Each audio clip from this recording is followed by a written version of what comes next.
প্রদেশের তৃতীয় ত্রিবার্ষিক সম্মেলন।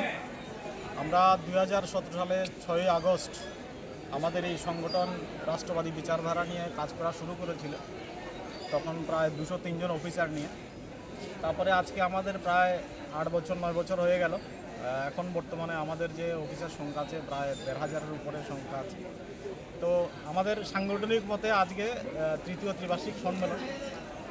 আজকে এখানে নতুন কমিটি গঠিত হবে এবং আজকে যে বিশ্বের যে অস্থির আর্থিক পরিস্থিতি যেটা আছে তার উপরে ভিত্তি করে আমরা আগামী দিনে অফিসারদের কী ভূমিকা থাকবে,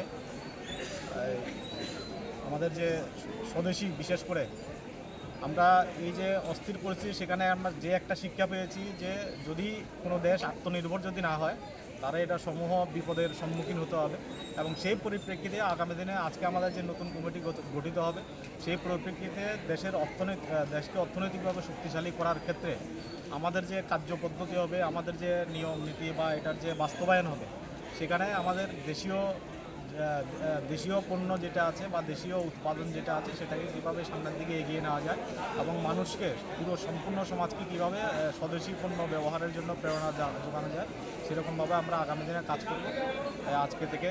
আর এই কারণেই আজকে আমাদের ত্রিবার্ষিক সম্মেলন এবং সেখানে আজকে আমাদের সঙ্গে উপস্থিত থাকবেন আমাদের ত্রিপুরা রাজ্যের গর্ব, আজকে আমাদের প্রধান অতিথি পদ্মশ্রী শ্রী পরম পূজনীয় আমাদের চিত্তরঞ্জন মহারাজজি, এবং সেই সাথে ভক্তি সুধানন্দজি থাকবেন রামকৃষ্ণ মঠ থেকে।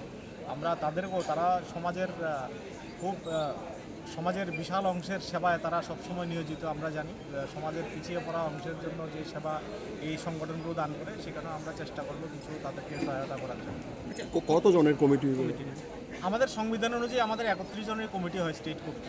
কত বছর এটা 3 বছর পরে হয় ত্রিবার্ষিক। আমার নাম তপন দাস, আমি এখন বর্তমান যে এক্সিস্টিং কমিটি আছে সেটার সভাপতি।